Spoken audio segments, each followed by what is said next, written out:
Bismillahirrahmanirrahim. Assalamualaikum warahmatullahi wabarakatuh. Alhamdulillah wassalatu wassalamu ala Rasulillah wa ala alihi wa sahbihi wa mawalah wa la hawla wa la quwata illa billahi wa ba'd. Alhamdulillah, segala puja dan puji hanya milik Allah subhanahu wa ta'ala. Salawat dan juga salam kita hadiahkan kepada Rasul kita Nabi besar Muhammad sallallahu alaihi wa ala alihi wasallam. Anjuran mempersiapkan diri untuk menerima karunia Allah subhanahu wa ta'ala. Kita baca hadisnya baru kita terangkan. Di sini Nabi sallallahu alaihi wasallam bersabda, "Inna li rabbikum fi ayyami dahrikum nafahatun fata'arradu laha la'alla ahadukum an yusibahu nafhatun minha fala yashqa ba'daha abada." Sesungguhnya Rabb kalian memiliki banyak nafahat. Di sini diterjemahkan karunia. Dalam hari-hari tahunan kalian. Oleh karena itulah persiapkanlah diri kalian untuk menerimanya. Semoga seorang di antara kalian mendapatkan sebuah karunia dari karunia-karunia Allah tersebut dan dia tidak akan celaka setelahnya selama-lamanya. Dan hadis ini juga ada penguat dari hadis yang lain. Disebutkan if'alul khairah yauma dahrikum wa ta'arradu linafahati rahmatillah fa inna lillahi nafahat min rahmatihi yusibu biha man yasha' min ibadihi wasalullaha an yastura awratikum wa an yu'mina rawatikum. Kata Nabi sallallahu alaihi wasallam, berbuat baiklah kalian pada sepanjang masa kalian dan bersiaplah dan sambutlah nafahat, hembusan-hembusan rahmat atau karunia kasih sayang Allah untuk kalian. Sungguh Allah memiliki hembusan-hembusan pada rahmat dan kasih sayangnya yang akan diraih oleh para hamba-hamba yang dikehendakinya. Dan mohonlah kepada Allah Azza wa Jal agar menutup aurat keburukan kalian dan menenteramkan dari rasa takut dan kecemasan kalian. Baik, ma'asyiral muslimat yang dimuliakan Allah Azza wa Jal, hadis ini adalah hadis yang sangat agung sekali. Karena hadis ini menjelaskan kepada kita ada beberapa hari dalam tahunan itu yang kalau seandainya hari-hari tersebut kita lalui dengan ibadah kepada Allah Azza wa Jal, maka kita akan selamat dan tidak akan celaka setelahnya selama-lamanya. Jadi dalam setahun itu ada hari-hari, ada waktu-waktu. Kalau kita bertepatan dengan hari-hari dan waktu itu untuk beribadah kepada Allah subhanahu wa ta'ala, maka bisa saja itu menyelamatkan kehidupan kita, dunia kita dan akhirat kita, dan kita tidak akan celaka. Ma'asyiral muslimat yang dimuliakan Allah subhanahu wa ta'ala, Al-Imam Al-Munawi dalam kitabnya Faidul Qadir menjelaskan tentang arti nafahat. Karena di sini Rasul mengatakan, inna li rabbikum fi ayyami dahrikum nafahat. Apa nafahat itu? Beliau mengatakan bahwa yang dimaksud nafahat adalah ilham, yang memberikan semangat kepada seseorang untuk mendekatkan diri kepada Allah Subhanahu wa taala, yang diberikan kepada siapa saja di antara hamba-hamba Allah yang Allah kehendaki. Ini satu arti nafahat. Ada juga yang mengatakan bahwa nafahat itu artinya ketenangan.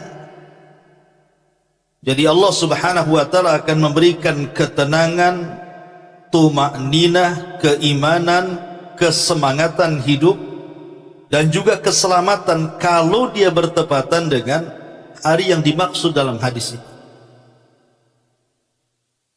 Lalu hari-hari apa dan waktu-waktu apa sebenarnya yang masuk dalam kategori hadis ini, yang kalau kita bertepatan dapat hari dan waktu tersebut dan kita gunakan untuk ibadah dan berdoa, maka di sini Rasul mengatakan fala yashqa ba'daha abada, maka dia tidak akan sengsara setelahnya selamanya. Ma'asyiral muslimat yang dimuliakan Allah Subhanahu wa taala, para ulama ketika memberikan syarahan kepada hadis ini,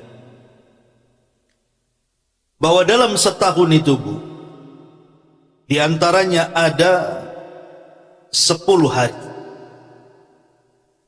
Di 3 bulan dalam setahun yang kalau kita memanfaatkan 10 hari tersebut, maka Rasul menjamin fala yashqa ba'daha abada. Orang ini tidak mungkin celaka setelahnya selamanya. Yang pertama, 10 akhir Ramadan. 10 akhir Ramadan mulai tanggal 20 sampai selesai Ramadan. Itu hari-hari terbaik, yang kalau seandainya seseorang memanfaatkan 10 akhir Ramadan itu di hari-harinya itu, maka dia akan mendapatkan 1 malam yang bandingannya sama dengan 1000 bulan beribadah kepada Allah Azza wa Jalla.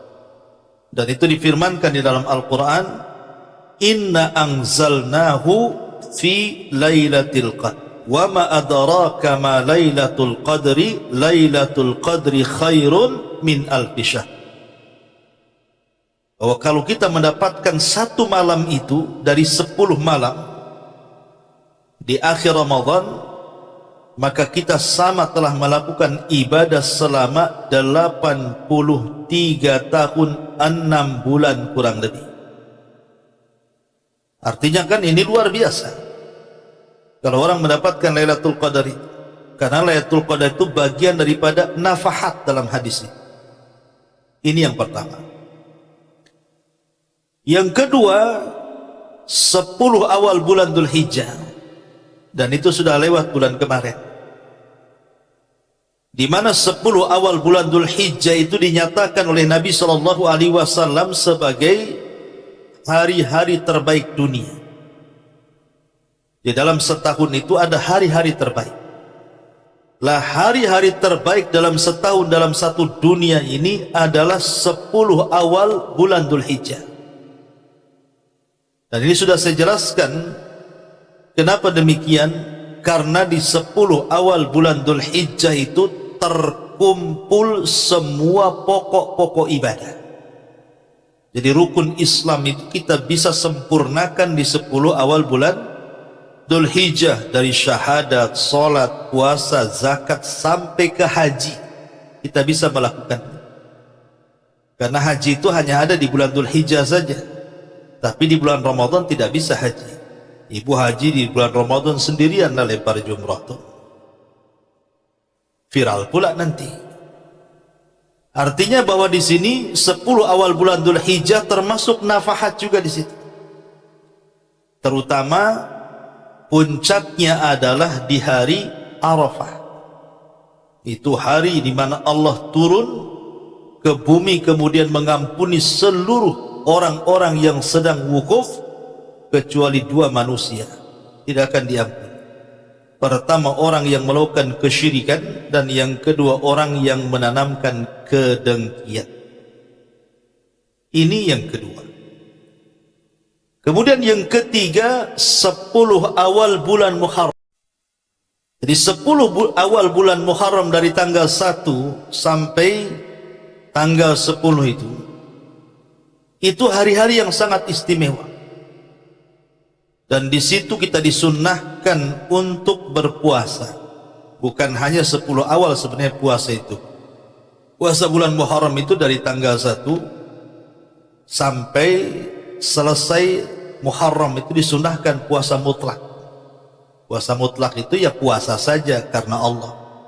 Dia bukan Senin Kemis, dia bukan puasa Daud, dia bukan Ayamul Bid, namanya puasa mutlak. Ya ibu tiap hari puasa. Diniatkan karena Allah subhanahu wa ta'ala, tapi jangan difulkan 1 bulan. Umpamanya berhenti di tanggal 27 atau di tanggal 26. Yang jelas jangan dihabiskan 1 bulan, karena tidak boleh mirip dengan Ramadan. Nggak boleh sama dengan Ramadan. Kalau Ramadan kan full 1 bulan tuh. Kalau puasa mutlak di bulan Muharram itu boleh tiap hari puasa, tapi jangan difulkan. Nah, itu namanya puasa mutlak.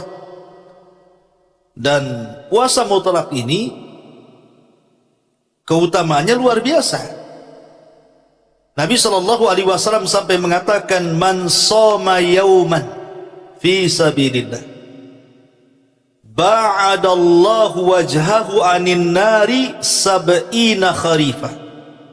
Barang siapa yang berpuasa 1 hari saja karena Allah, maka wajah dia dengan api neraka akan dijauhkan selama 70 tahun perjalanan, atau 70 musim perjalanan. Maka ini masih ada kesempatan nih. Sekarang kan masih bulan Muharram. Jadi ibu yang memang disukakan dengan puasa, ya kan tidak semua orang itu digemarkan puasa, dicandukan dengan puasa. Ada juga yang laparan tidak sisa puasa, Bu ya. Tapi ada orang-orang itu yang suka puasa, terutama yang mungkin suaminya nggak ada di rumah, kerjanya jauh, udah pulang-pulang kan gitu ya. Ngapain juga kalau nggak puasa? Maka buatlah puasa mutlak. Umpamanya ibu sudah puasa Senin Kemis, sudah puasa Daud, puasa Ayamul Bid, ingin nambah, tambahlah puasa mutlak, puasa tiap hari. Niatnya apa Ustaz? Ya niatnya puasa mutlak, puasa karena Allah niatnya. Sebagaimana hadis tadi, barang siapa yang berpuasa karena Allah 1 hari saja, maka Allah akan jauhkan wajah dia dari api neraka sejauh 70 musim atau 70 tahun perjalanan. Luar biasa. 1 hari puasa saja dijauhkan dari neraka. Nah, ini hari-hari terbaik juga, 10 bulan Muharram terutama di 10 awalnya. Nah, ini juga diantaranya masuk dalam hadis Nabi SAW, inna li rabbikum fi ayyami dahrikum nafahat.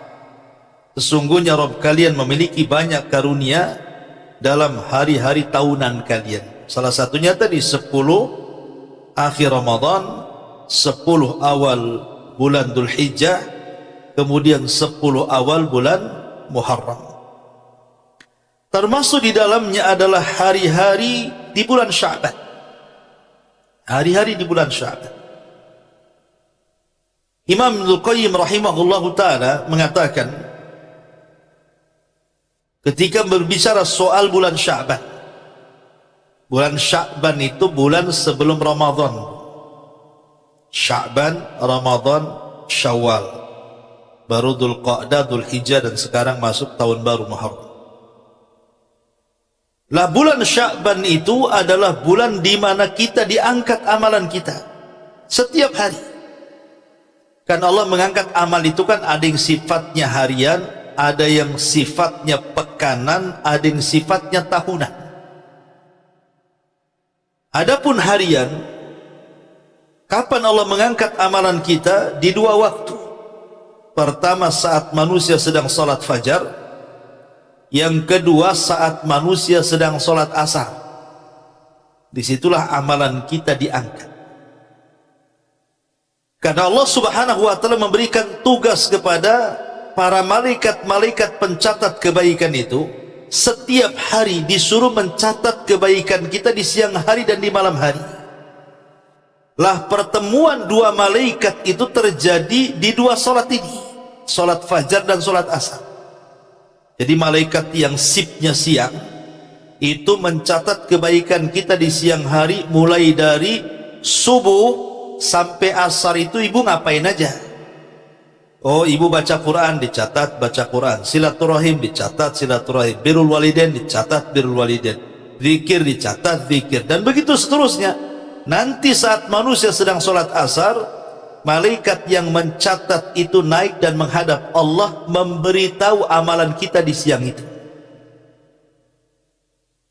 Lah di waktu yang sama ketika malaikat yang mencatat kebaikan di siang hari naik, maka malaikat yang mencatat kebaikan di malam hari turun. Di waktu manusia sedang sholat asar juga. Makanya kenapa sholat subuh dan asar itu memiliki dua pahala, Bu? Kalau ibu lakukan tepat waktu. Pahala yang pertama karena dicatat oleh malaikat malam, pahala kedua karena dicatat oleh malaikat siang. Tapi kalau selain daripada fajar dan asar itu cuma satu dicatat, zuhur cuma dicatat malaikat siang saja ya. Kemudian maghrib cuma dicatat malaikat malam saja. Isya juga sama. Tapi kalau fajar itu dua yang mencatat tuh. Malaikat siang mencatat kita sedang sholat subuh, malaikat malam pun sebelum naik mencatat kita sedang sholat subuh. Jadi dua catatan kita dapat. Makanya kenapa Nabi SAW mewanti-wanti, Bu, jangan remehkan dua waktu sholat ini. Kata Rasul, man hafadha ala baradaini dakhalal jannah. Siapa yang menjaga dua barad, maksudnya sholat asar dan sholat subuh, maka dijamin masuk surga. Dari sini Nabi SAW menjamin sesiapa yang menjaga dua sholat ini, maka ada jaminan masuk surga. Kenapa sedemikian besar? Kan sholat itu 5 waktu. Karena fajar dan asar ini masuk dalam kategori sholat wusta, yang Allah katakan hafidhu ala salawati was salatil wusta, jaga oleh kalian sholat yang 5 waktu, terutama sholat wusta. Nah, sebagian ahli tafsir mengatakan yang dimaksud sholat wusta itu sholat subuh, yang lain mengatakan yang dimaksud sholat asar.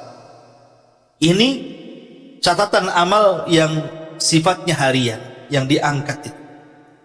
Ada catatan amal itu yang sifatnya pekanan, dan itu ada di 2 hari. Pertama hari Senin, yang kedua hari Kamis. Makanya di situ disunnahkan puasa Senin Kamis, karena di 2 hari itu Allah angkat. Tetapi ada pengecualian dalam hadis itu. Diangkatnya amalan ini dan dikecualikan ada orang-orang yang tidak diangkat amalan hari itu, 2 manusia. Pertama, orang yang menyekutukan Allah Subhanahu wa ta'ala, tidak akan diangkat amalannya. Yang kedua, orang yang bertengkar. Mungkin ibu tidak akur dengan suami, tidak akur dengan anak, tidak akur dengan saudara, tidak akur dengan orang tua, tidak akur dengan tetangga gitu ya. Maka walaupun ibu puasa Senin Kamis, kalau tidak akur, masih ada kedengkian dalam hati ibu, itu tidak akan diangkat amalannya. Karena nas hadisnya seperti itu ya. Lah baru di bulan Sya'ban itu setiap hari selama 1 bulan. Makanya kenapa Nabi SAW selama bulan Sya'ban itu beliau berpuasa sama seperti bulan Muharram, puasa mutlak, puasa tiap hari. Ketika ditanya oleh sahabat, kenapa Nabi SAW banyak berpuasa sunnah di bulan Sya'ban, Maka Nabi SAW hanya mengatakan, karena aku ingin saat diangkat amalanku, aku sedang berpuasa, katanya. Itu alasan Nabi SAW. Lah ini namanya hari-hari yang disebut dengan nafakhat dalam hadis yang kita bahas.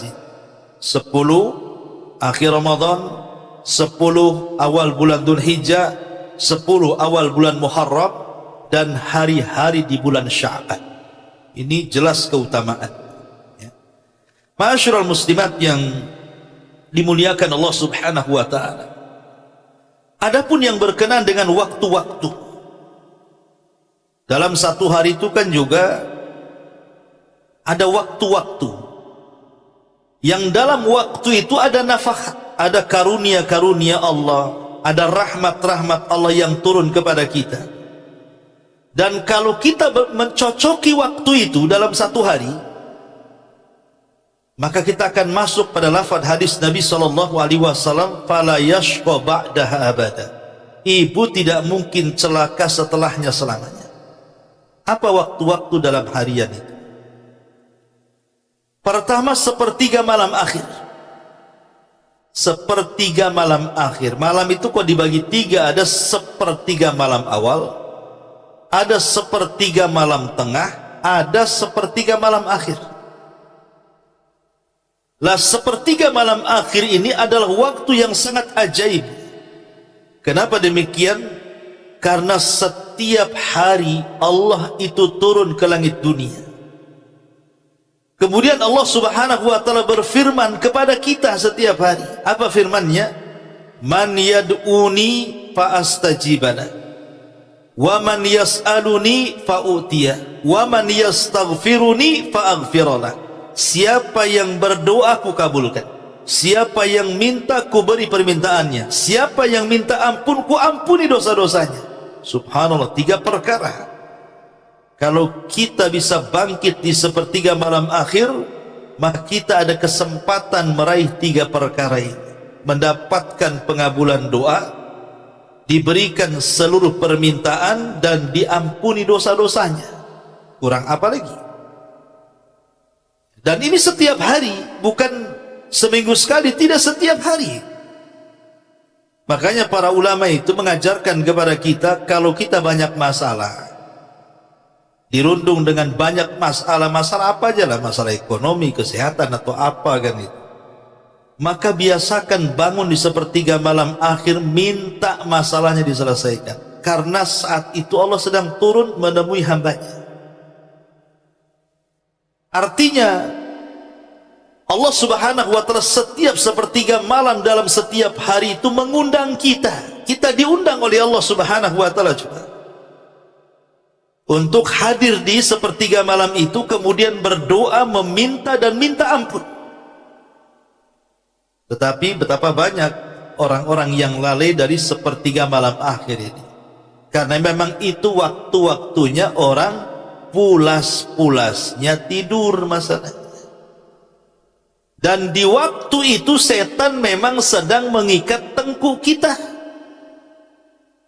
dan setan akan membaca mantra di tengkuk kita, nim naumatan tawilah, tidur malam masih panjang, kata.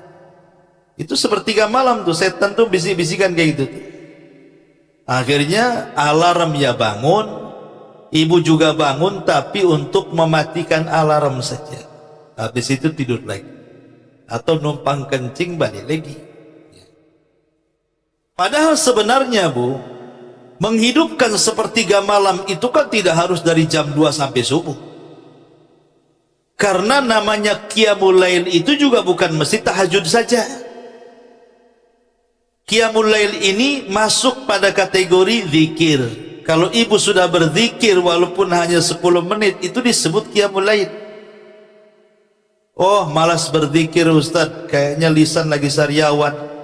Wudu, ibu bangun tidur, wudu, habis wudu tidur lagi. Berarti ibu sudah qiyamul lail tuh, walaupun hanya sekedar mengambil wudu. Atau mungkin baca Quran, walaupun mungkin 1 surat pendek ibu baca, bisa tidur lagi umpamanya. Tapi tentunya kalau ibu bisa mengumpulkan semuanya dan menghidupkan malam itu dengan semua ibadah, itulah sempurnalah ibu. Ibu yang juga tahajud di situ, baca Quran di situ, zikir di situ, sedekah di situ. Ya, kan sekarang kan enak bersedekah itu, Bu. Umpamanya kita mau ngambil waktu-waktu yang sangat mustajab, sedekah di sepertiga malam akhir kan enak, sekarang bisa ditransfer. Ataupun mamanya ibu naruh celengan gitu ya, mengkhusus nih celengan di panti asuhan, di pembangunan masjid, di pembangunan apa, taruh aja di tempat di kamar itu. Pas bangun sepertiga malam ambil uang masukkan, kan itu ya. Tapi akhir bulan jangan pula untuk belanja, kan itu untuk diinfakkan. Kepepet Ustaz pinjam dulu, ya dibayar kalau pinjam. Artinya bahwa di sini ada waktu-waktu dalam satu malam itu. Itulah disebut dengan inna li rabbikum fi ayyami dahrikum nafahat. Jadi disitulah nafahatnya, ada karunia-karunia, rahmat-rahmat Allah yang turun di sepertiga malam akhir. Ini waktu-waktu khususnya. Ini yang pertama ya. Kemudian yang kedua juga disebutkan dalam syarahnya oleh para ulama adalah di waktu ibu sedang sujud. Itu waktu yang sangat mustajab. Ibu sedang sujud itu. Ya sujud itu maksudnya dalam sholatnya. Dan sholat ini kan ada yang wajib, ada yang sunnah. Baik ibu sholat wajib, baik ibu sholat sunnah, ketika posisi ibu sedang sujud, itu waktu yang sangat istimewa bagi seorang mukmin. Makanya biasakan lamakan dalam sujud itu, kecuali kalau ibu jadi makmum. Ya jangan sampai lama-lama ketinggalan sama imam nanti. Maksudnya dalam posisi ibu sholat sendiri, apalagi kan afdoliyah sholat wanita itu di rumah. Boleh ke masjid tapi afdolnya di rumah. Artinya memungkinkan ibu bisa sujud lama gitu di rumah. Bahkan ada seorang ulama itu namanya Sufyan Ats-Tsauri. Sufyan Ats-Tsauri rahimahullah ta'ala, seorang tabi'in itu kalau sujud lamanya itu seperti orang tawaf 7 kali tawaf. 1 kali tawaf berapa putaran? 7 putaran. Ini sama dengan 7 tawaf. Berarti 7 putaran kali 7 lah. Selama itu tuh Sufyan Ats-Tsauri kalau sujud dalam sholat sunnah. Ya ibu bisa juga kayak Sufyan Ats-Tsauri, tapi nggak yakin kalau ibu tak tidur. Kalau kelamaan kan tidur juga kan itu. Tapi kalau ulama dulu kan betul-betul dimanfaatkan waktu sujud tuh. Kenapa demikian? Karena ada hadis di mana Nabi Shallallahu Alaihi Wasallam mengatakan bahwa paling dekatnya seorang hamba dengan Allah Subhanahu Wa Taala itu di waktu sujud. Paling dekatnya dari semua ibadah. Dari semua ibadah yang Allah perintahkan kepada kita, Bu, yang paling dekat seorang hamba dengan Allah itu ketika melakukan ibadah sujud. Kan ibadah banyak, sedekah ya ibadah, silaturahim ya sedekah, baca Quran ya sedekah, semua ibadah kan. Sholat juga ibadah. Tapi dalam sholat pun tidak semua gerakan dekat dengan Allah. Yang paling dekat dengan Allah itu justru ketika sujud itu. Alasannya kenapa? Karena sujud itu sama dengan merendahkan kita serendah-rendahnya, karena tempat yang sangat istimewa bagi kita, wajah itu diletakkan di tempat yang paling hina di bawah, hanya karena Allah Subhanahu Wa Ta'ala. Dari anggota badan kita kan yang paling ibu rawat pasti wajah kan, yang paling banyak biayanya itu wajah. Nggak ada ibu beli-beli untuk dengkul tuh, nggak ada. Untuk apa kan? Paling wajah. Semua ada di wajah duit itu. Makanya karena dia adalah tempat yang paling istimewa bagi manusia, terutama wanita, tiba-tiba diletakkan di bumi pula tempat yang diinjak manusia yang paling hina. Menunjukkan apa? Kalau bukan penghambaan, apa namanya itu? Berarti karena Allah sedang melihat pembuktian penghambaan kita di waktu sujud, wajar kalau Nabi SAW mengatakan aqrabu ma yakunul abdu min rabbihi wa huwa sajid, kata Rasul. Yang paling dekat seorang hamba dengan Allah Subhanahu wa taala adalah posisi dia sedang sujud dalam salat. Kemudian di ujung hadis Rasul mengatakan fa'aksiru fihi doa, perbanyak doa di situ, kata Rasul. Kenapa? Hampir-hampir doa orang yang sedang sujud itu ditolak, tidak akan ditolak, mustajab, ya. Ma'asyiral muslimat yang dimuliakan Allah Azza wa Jalla, apalagi sujud sendiri, Bu, itu alamat daripada alamat-alamat yang akan menyelamatkan seseorang dari api neraka. Karena satu-satunya anggota badan kita dari kepala sampai kaki yang tidak akan disentuh api neraka itu cuman anggota sujud. Itu tidak akan disentuh api neraka. Anggota sujud ada berapa?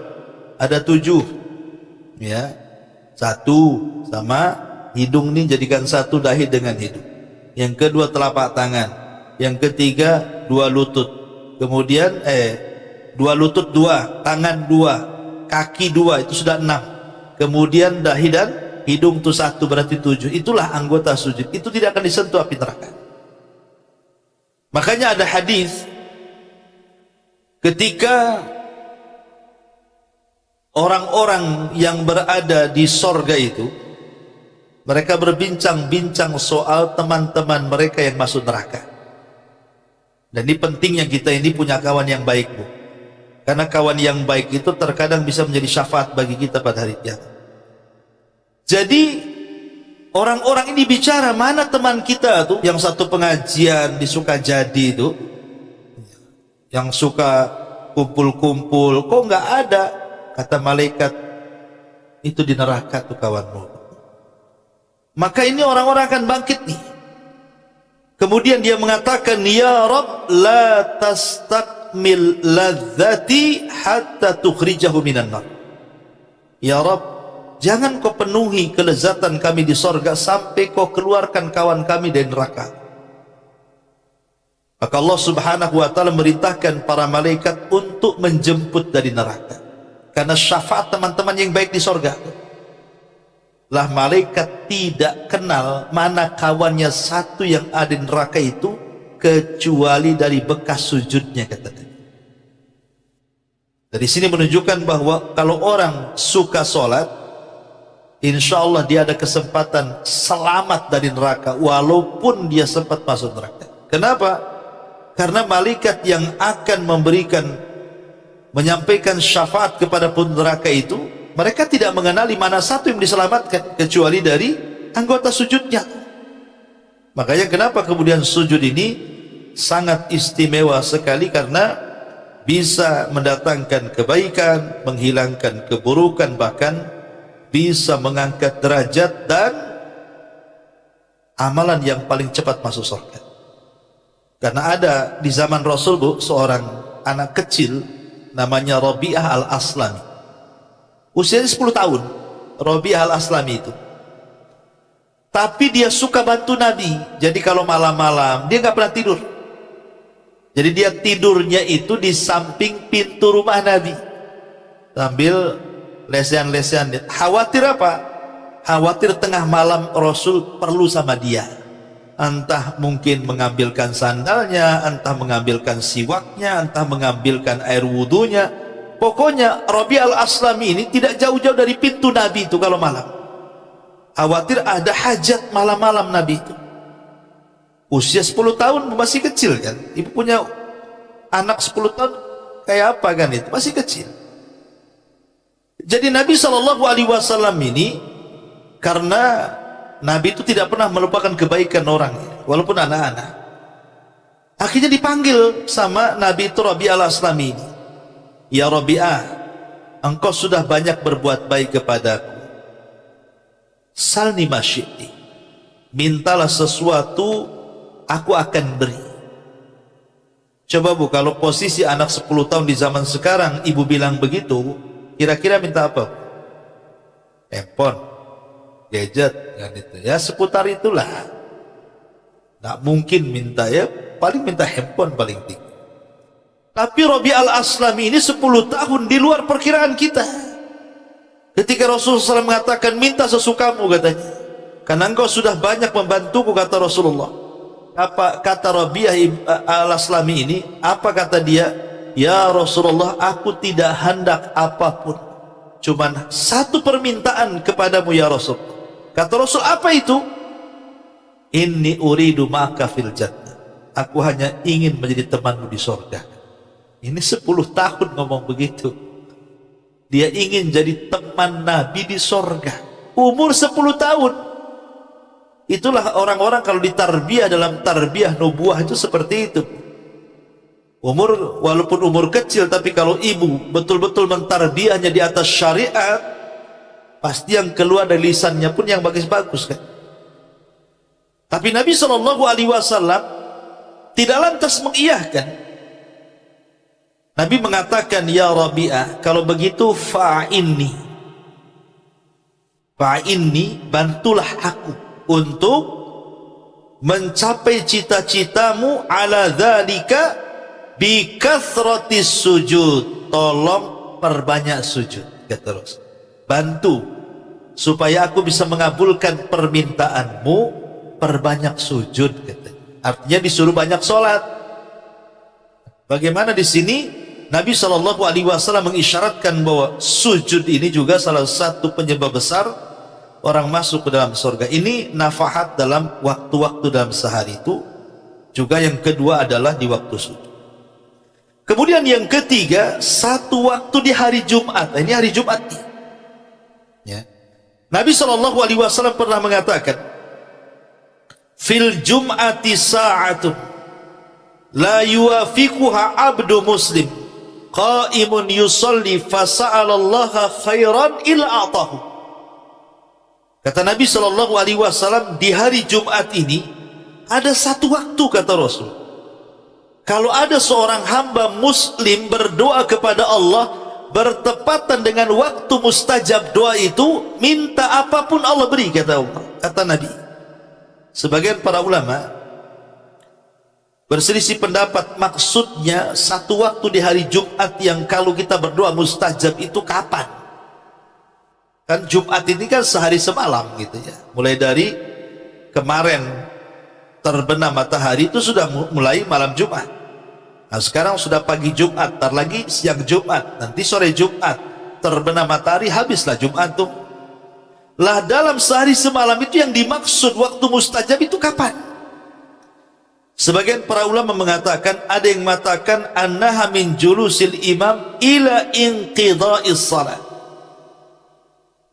Pertama, sebagian mengatakan mulai daripada duduknya imam, seorang khatib di khutbah Jumat itu, sampai selesai sholat.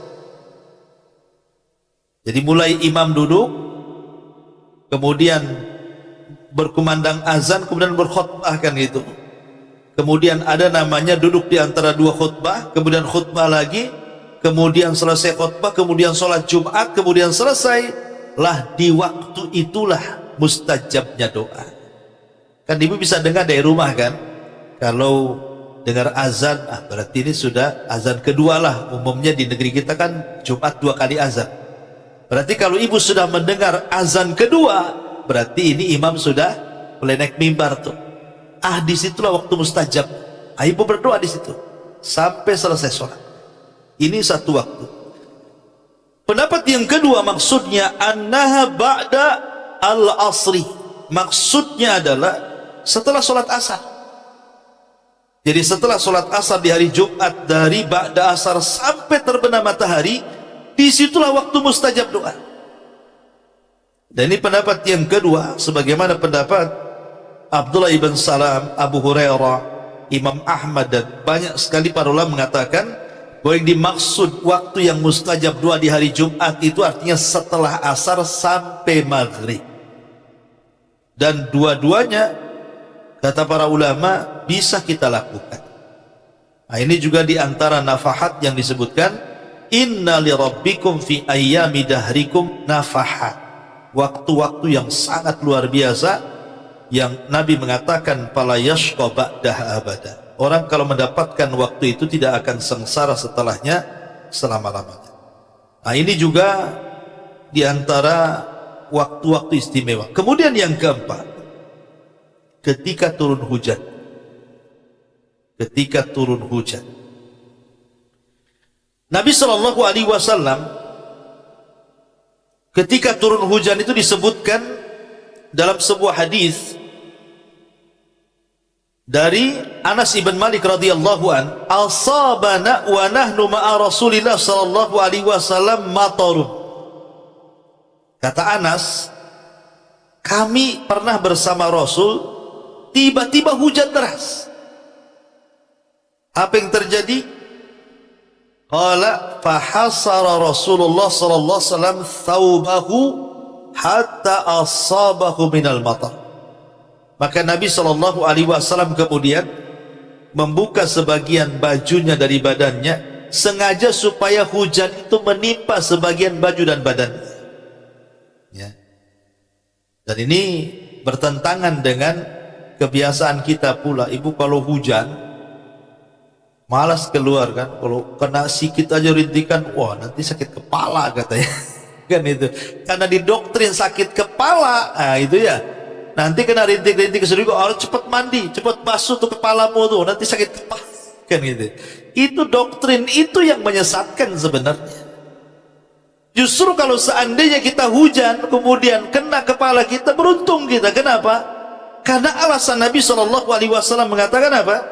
Kata Rasulullah ketika Anas bin Malik radhiyallahu an menceritakan seperti itu dan bertanya, lima sonata ya Rasul, kenapa kau melakukan seperti itu? Kata Rasul, li'annahu hadithu ahdin bi rabbih, karena itu awal Allah sedang mencucurkan rahmatnya, aku ingin mendapatkan rahmatnya. Ya. Sekali-kali hujan-hujanan lah Bu. Ya. Masa takut sama air hujan? Ya kalaupun tidak hujan-hujanan, minimalnya adalah sebagian rintikan hujan itu terkenalah badan kita, entah tangan kita, entah kepala kita, entah bahkan ada sebagian para sahabat tuh sampai mengeluarkan kasur Bu, supaya sengaja dihujani tuh, bayangkan. Itu ada sahabat yang melakukan seperti itu. Kalau ibu kan tidak, kalau hujan pakaian itu terbang kemana-mana tuh. Langsung sibuk tuh pakaian hujan-hujannya. Padahal biarkan saja sebenarnya. Justru pakaian kita dapat rahmat kan itu. Nanti besok ada pakaian lagi Ustaz gitu. Tapi sekarang nggak ada pakaian yang nggak kehujanan. Kenapa? Karena sudah dilondrikan. Nggak ada pakaian kehujanan. Semua pakai laundry. Ya. Jadi ini juga diantaranya detik-detik saat hujan itu saat turun rahmat. Makanya kenapa Nabi SAW menganjurkan berdoa saat hujan itu? Karena di situ sedang turun rahmat di situ. Rahmat Allah Subhanahu wa taala sedang turun. Minta apa saja yang kita minta saat hujan itu. Mumpung sedang hujan. Tapi harus lihat-lihat juga Bu, kalau memang hujannya memang tidak membahayakan kiranya, maka kita juga berdoa Allahumma sayyiba nafi'ah. Ya Allah, mudah-mudahan hujan ini bermanfaat.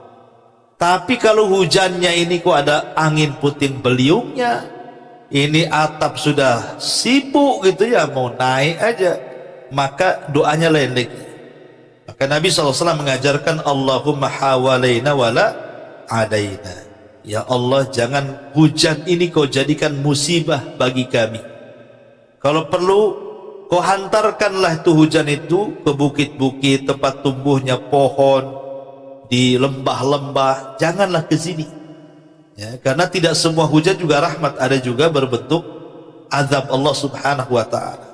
Tapi banyak gara-gara hujan rumah roboh, orang kebawa banjir, meninggal juga.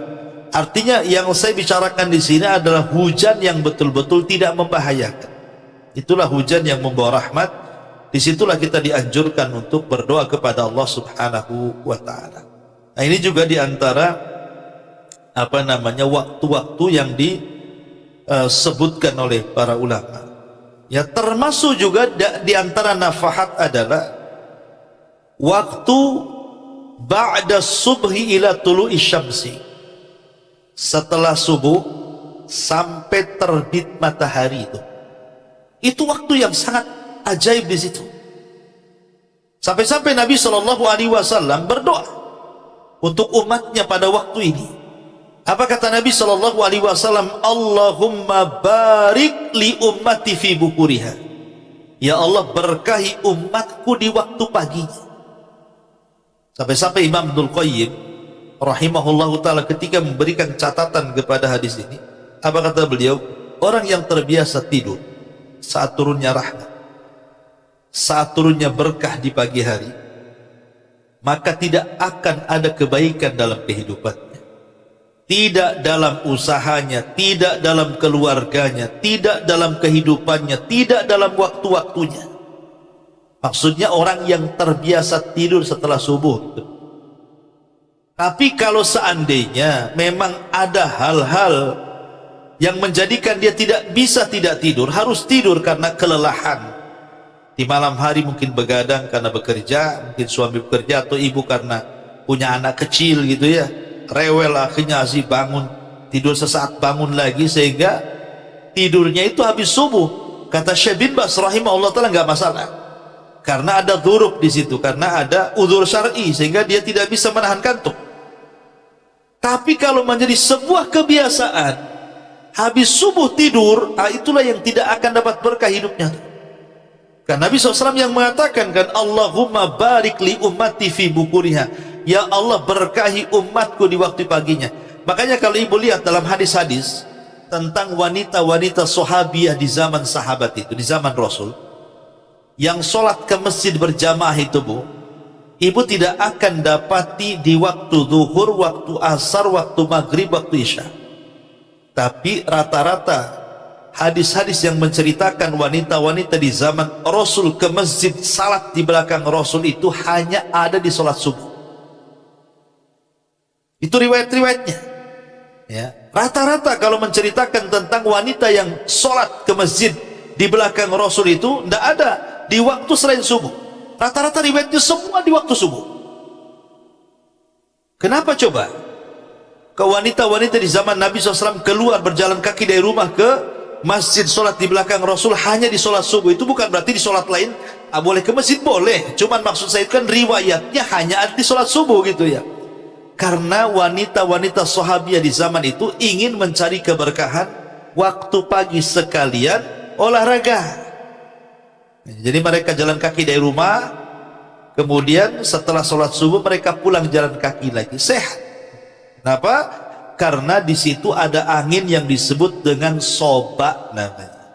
Kata Nabi SAW, nusirtu bis soba wa uhlikatil adu biddabur. Aku ditolong dengan angin pagi sebagaimana kaum Ad dihancurkan dengan angin sore. Artinya di situ ada angin. Makanya saya anjurkan kalau memang bu waktu subuh itu tidak mendung, tidak hujan, cuaca bagus, maka bukalah jendela ya, buka pintu sedikit biar masuk angin soba ke dalam rumah. Ini enggak, habis subuh bukan hanya jendela digembok, gorden ditutup lagi, udah gorden warna hitam lagi kan, ya gelap lagi lah bu, akhirnya tidur lagi lah, nggak dapat berkah jadinya. Jadi harus pandai-pandai seorang muslim itu memanfaatkan di waktu ini, karena keberkahan itu turun di waktu itu. Sampai-sampai ulama memberikan contoh kan, dulu pernah saya ceritakan juga di sini, bagaimana berkahnya di waktu pagi itu, sampai ulama memberikan contoh dengan dua binatang tuh. Ya, pertama anjing, yang kedua kambing, sampai seperti itu. Maksudnya apa kambing dengan anjing itu? Maksudnya secara populasi bu, jumlah anjing itu bukan semakin banyak, tapi semakin punah. Tapi jumlah kambing itu walaupun menjadi sasaran korban, sasaran walimah, sasaran sate Madura, ya kan? Itu kan semua pakai kambing, nyembeli kambing. Sasaran orang akekah, hari-hari lo kambing itu disembeli. Apalagi waktu korban tuh ratusan ribuan kambing disembeli. Kok nggak habis lo kambing itu? Tapi kan anjing itu orang-orang tertentu, agama-agama tertentu yang suka, kan tidak semua orang suka daging anjing itu. Nggak ada. Dan nggak ada ceritanya orang akekah itu berapa anjing disembeli. Atau orang walimah kalau pakai anjing kan mau makan di situ. Tapi kenapa secara populasi kok habis tuh anjing tuh? Nah inilah bedanya berkah di sini. Karena anjing itu kalau malam dia nggak pernah tidur, layapan dia. Ya. Tidurnya kapan? Habis subuh. Ya, waktu turun rahmat dan barokah itu anjing tidur. Kalau kambing malam-malam tidur bu, tepat waktu lagi tidurnya. Itu bangunnya kambing itu habis subuh bu. Habis subuh itu dia bangunlah. Ketika berkah turun, kambing dah bangun. Makanya kenapa kemudian anjing itu populasinya musnah karena tidak diberkahi. Kalau kambing itu populasinya makin banyak karena diberkahi. Karena dia bangun di waktu sedang turun berkah. Ibu terserah mau jadi anjing ke kambing. Janganlah bu, jadi manusia saja kan. Artinya di sini saya contohkan saja bahwa keberkahan di waktu pagi itu seperti itulah. Itu masuk pada hadis Rasul, inna li rabbikum fi ayyami dahrikum nafahat. Itulah bagian daripada nafahat tadi, yang kalau kita mendapatkan waktu-waktu tadi atau hari-hari dalam setahun itu dan kita manfaatkan betul waktu dan hari-hari itu, maka masuk dalam kategori fala yashqa ba'daha abada, maka dia tidak akan sengsara setelahnya selamanya. Artinya dia akan masuk surga. Wallahu a'lam. Inilah diantara keterangan hadis ke-17. Baik, sampai di sini. Sebelum saya tutup, silakan kalau ada yang mau bertanya.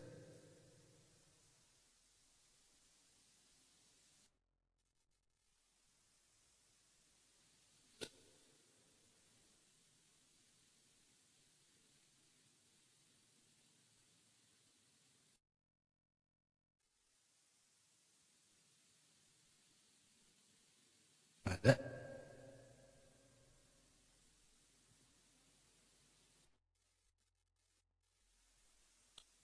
Alhamdulillah. Kalau nggak ada, ya paham.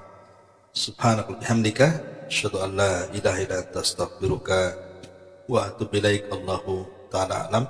Assalamualaikum warahmatullahi wabarakatuh.